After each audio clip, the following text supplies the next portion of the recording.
সুপ্রিয় শিক্ষার্থীবৃন্দ, আসসালামু আলাইকুম। সবাইকে আমার চ্যানেলের পক্ষ থেকে স্বাগত জানাচ্ছি।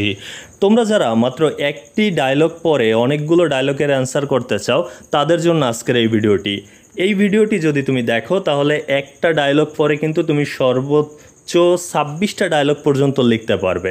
এখানে তোমরা স্ক্রিনে দেখতে পাচ্ছ, এর ভিতরে কিন্তু বেশ কিছু ডায়লগ রয়েছে যেগুলো পরীক্ষা আসে, খুবই গুরুত্বপূর্ণ, যেমন ব্যাড ইফেক্ট অফ স্মোকিং, তারপর ইলিটারেসি প্রবলেম ইন বাংলাদেশ। তোমরা এই দেখতে পাচ্ছ স্ক্রিনে, এই যতগুলো এখানে দেওয়া, যেমন ট্রাফিক জ্যাম, প্রাইস হাইক, তারপর এনভায়রনমেন্ট পলিউশন, এছাড়াও রয়েছে air pollution, street accident, use and abuse of mobile phone, এই যে ডিফরেস্টেশন, এই বিষয়ক যতগুলো সমস্যা রিলেটেড 26টা টোটাল ডায়লগ কিন্তু তুমি লিখতে পারবে মাত্র একটা ডায়লগের মাধ্যমে। চলো সেই ডায়লগটি দেখে নেওয়া যাক।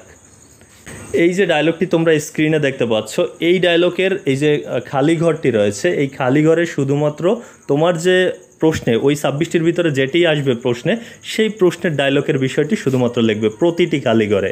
আমি তোমাদেরকে আর এই বিষয়গুলো পড়িয়ে দিচ্ছি না, কারণ তোমরা সবাই আশা করি ইংলিশের এগুলো পড়তে পারো। তাছাড়া তোমরা এখান থেকে স্ক্রিনশট দিয়েও রাখতে পারো, এবং ওই ড্যাশে বা খালি ঘরে যে কাজটি করবে, তোমার প্রশ্নে ওই 26টির ভিতর থেকে যেটি এসেছে, তুমি সেই সমস্যা বিষয়ক ডায়লগটির নাম কিন্তু এই প্রতিটি খালি ঘরে লিখবে, আর বাকি সব লেখা ঠিকই থাকবে।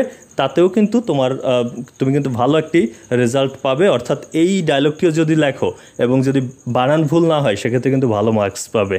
আশা করি বিষয়টা বুঝতে পেরেছ। পড়াশোনা সংক্রান্ত সকল ট্রিক্স এবং টিপসগুলো যদি পেতে চাও, তাহলে আমার চ্যানেলটি সাবস্ক্রাইব করে বেল বাটনটি অন করে রাখো।